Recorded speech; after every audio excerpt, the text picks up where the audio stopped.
What's up, my wizards? Dev from SBMTG. Down there we got more of these spoilers from Shadows over Innistrad today. We got one more planeswalker to show you. Wizard says that there's going to be 4 in this set. This should be the last one. Plus we got some cards to show you that are only like a few minutes old, like an hour old at the time of this recording. So let's jump into it. There's a lot of cool stuff today. Here's our final walker right here. This is Sorin, Grim Nemesis. He's a 6-mana planeswalker. That's 4 of anything, a black and a white. Starting a loyalty of 6. That's pretty dope right there. You can +1 him to reveal the top card of your library, put that card into your hand, and then target opponent loses life equal to that card's converted mana cost.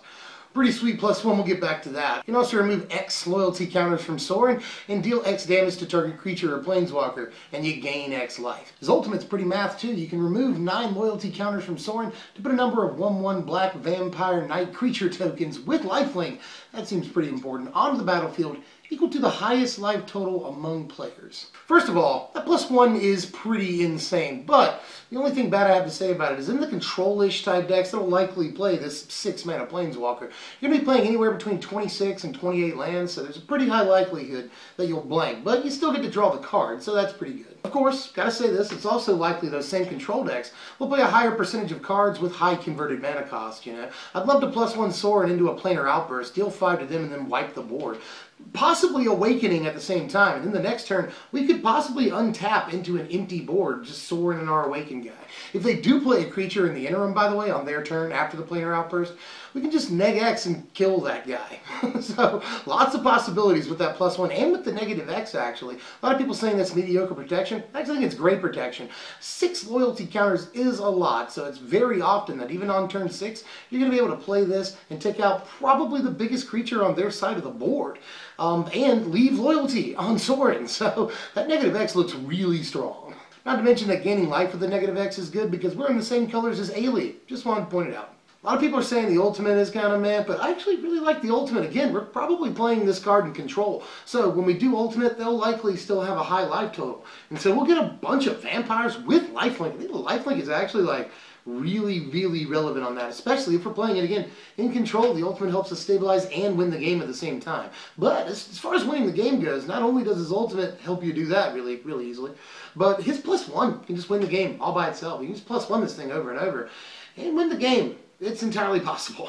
This Sorin just does a lot of really powerful things. We'll see if 6 mana is too prohibitive, but somehow I don't think so. All in all, I'll give Sorin a B+. He looks pretty good in Standard, and probably Commander, but Standard's what I'm after here, and I don't know if he sees any other format play. He just seems priced out of any other format, but in Standard, gonna definitely be a beast. The only thing I really have to dog this card about is the art. I mean, a lot of people are talking about how the art is silly. I just hate that, like, has he been wearing this under his trench coat like the entire time? His trench coat, your coat looks awesome. Don't take it off because your armor looks super silly. Let's talk about some stuff that's like fairly new as the recording of this video. It's about an hour old. First of all, I want to talk about this. This is Eternal Vigil, and here's the translation right here. It's 3 mana for an enchantment that's 1 of anything and 2 white. And it says non-token creature control, gain +1/+1, and Vigilance. Alright, so fairly simple, yay, anthem effect, boo, non-tokens. In this Standard format at least, I think that non-token thing doesn't necessarily kill the card, but it does kind of make it a lot worse in this particular format. Gonna be dope in Commander though. It's good to have another anthem effect in that format. I think the Commander players are probably going to like this. Let me know if I'm wrong. But in Standard, mono white aggro, maybe, who knows. Maybe white splash another color, you know, green for instance. Might be okay, but I really hate the non-token clause on there. Although, I think the Vigilance is pretty good and it's not necessarily a throwaway ability. So, pretty decent card, strong in at least Commander, and we'll see about Standard. But, you know, I can't be mad at an anthem effect. Anthems are always good, and this will probably see play because historically they do. Here's another new thing for you right here. This is Behold the Beyond. It's a 7 mana sorcery. That's 5 of anything and 2 black. And you discard your hand too, by the way. Another pretty high cost. Just search your library for 3 cards, put them into your hand, and then shuffle your library. That's a pretty good effect. Yet another probably decent Commander card, and maybe even a 1-of in certain Standard decks, but I feel like that even is a pipe dream. People are talking about maybe a 1-of in like a Jund Ramp. I don't know if Jund Ramp is a thing. We'll have to experiment with that and see. I like the idea of Jund Ramp, but I don't even know if this goes in there. It is worth pointing out a couple of things. First of all, by the time you're able to play this, it's entirely possible you don't have any other cards in your hand. So you might not have to incur the cost of discarding things. When you do discard things, it's a Madness Enabler, but it costs 7 mana, so I highly doubt you'll have the mana to activate any Madness costs, or pay any Madness costs.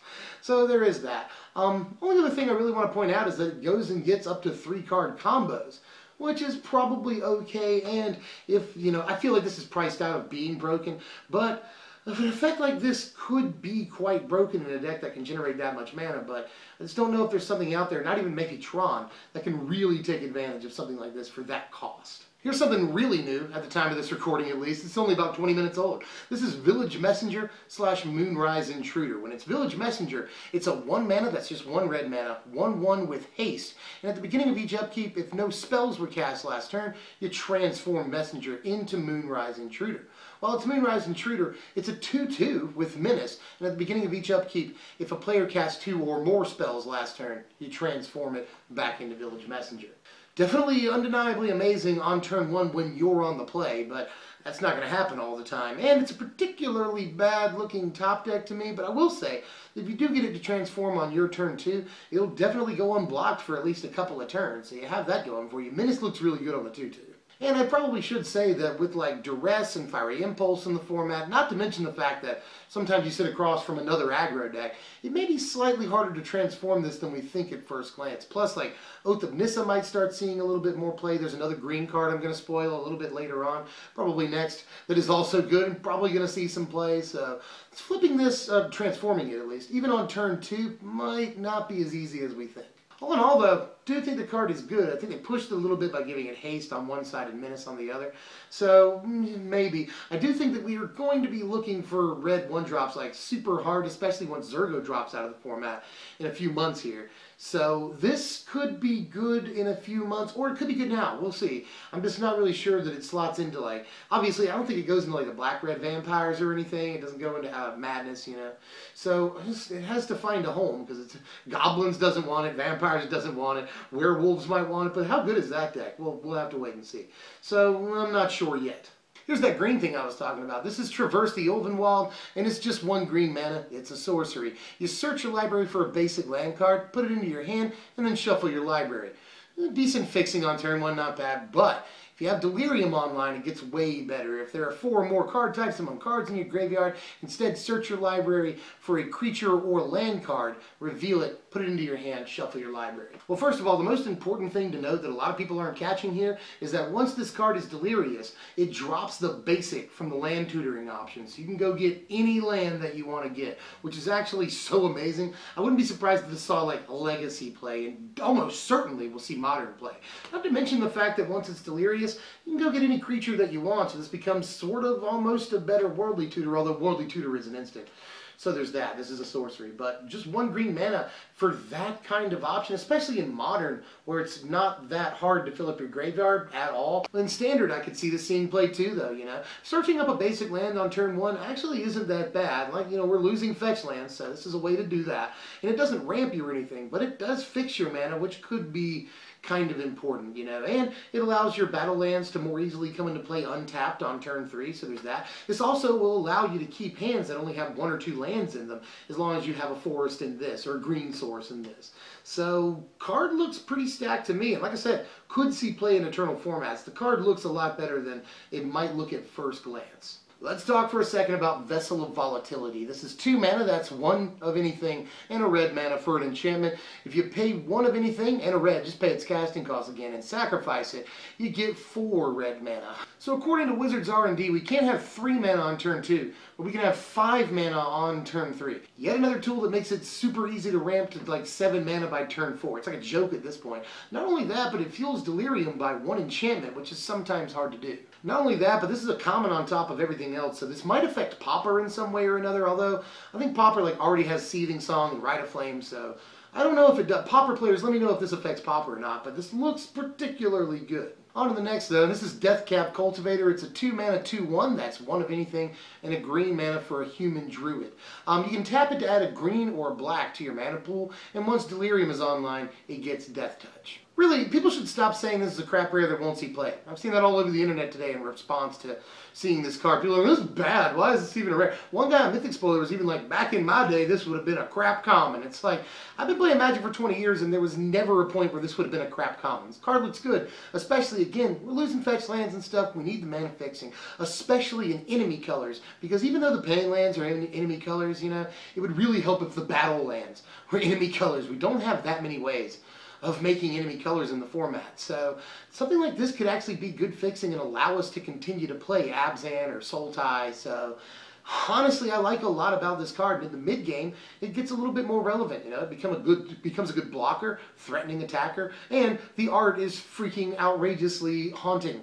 Just like all the other art in this set. The art is really, really good, though. Next up, let's talk about Drownyard Temple for just a second. This is a land that taps for colorless, or you can pay 3 to return it from your graveyard to the battlefield tapped. This card is actually a little subtle in how good it is, even in Standard. In this format, we're going to have a lot of things that make us discard. Jace, Oath of Jace, Air Falcon Wrath, even like Epiphany of the Drownyard, we just saw that yesterday, works pretty well with this card right here. So, actually not that bad. And the number one thing it works with in the format is World Breaker. I think that if that was the only interaction, it would be worth playing a 1 or 2 of this card in the green X ramp deck. So, because World Breaker is dope, and this works amazingly well with World Breaker. Commander players are definitely going to love this card, and possibly even modern players, you know.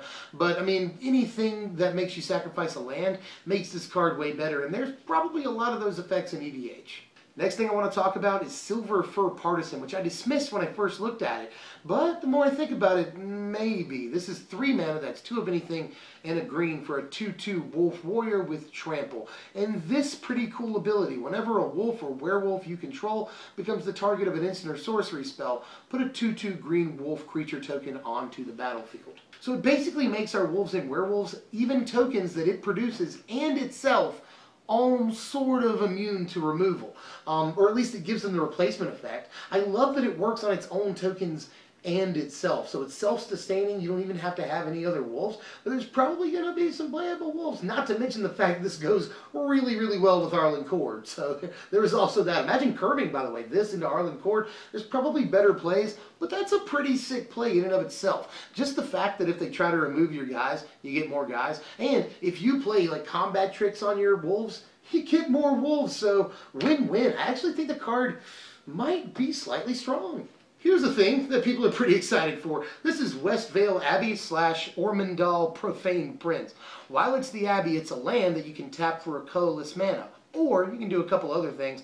You can pay 5, tap, and pay 1 life to put a 1/1 white and black human cleric token onto the battlefield. You can also pay 5, tap, and sacrifice 5 creatures to transform and untap it. When it does transform, it's Ormendahl Profane Prince. It's a legendary demon with flying, lifelink, indestructible, and haste, and it's a 9/7. I'm pretty sure this card is very, very good, at least in Standard, and maybe even other formats, we'll see. But there's something I don't like about it, you know? Like, if you have the board state already to transform this, then you might be winning the game, you know? Control might want this, but does Control want to have 5 creatures on the board? Does Control want to have to, like, take 5 turns to use this and make 5 creatures, and then use a turn to transform it? Of course it has haste, but I'm just not entirely sure, man. I do think that once you do transform it, it's nearly unstoppable. And if you just get one swing in with it, you'll probably win the game. So that's also a thing. I'll have to wait. It seems like awfully slow, but maybe with like Secure the Waste, there's a bunch of tokens creators in the format, so that's a thing possibly. And I like the fact that we're seeing a bunch of lands that produce colorless mana, which help us cast Eldrazi. So maybe there's definitely a lot of good things to like about this card, but I'm reserving judgment for now. I want to end on a card that a lot of people are talking about. A lot of buzz for this card today. This is Diregraf Colossus. That's a 3 mana, that's 2 of anything, and 1 black, for a 2/2 zombie. It enters the battlefield with a +1/+1 counter on it for each zombie in your graveyard, and whenever you cast a zombie spell, you put a 2/2 black zombie creature token onto the battlefield.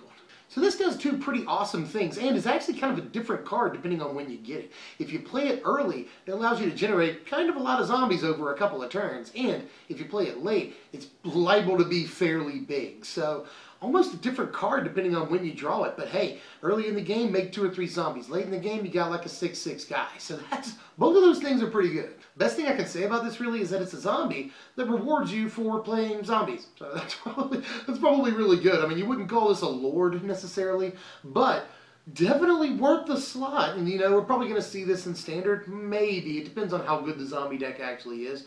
I just think that some of the zombies are good in decks that aren't necessarily, you know, dedicated zombie decks. But, you know, with Risen Executioner, Relentless Dead, this, Fleshbag Marauder, I mean, there's a case for zombies in the format right now. And this goes particularly well with Fleshbag Marauder, by the way, because you just sacrifice Marauder to itself, goes to the graveyard, gives this a little boost. And whenever you do cast a Fleshbag Marauder, you can either sacrifice the token that you get or the Marauder itself. So, yet another thing that goes good with Fleshbag Marauder.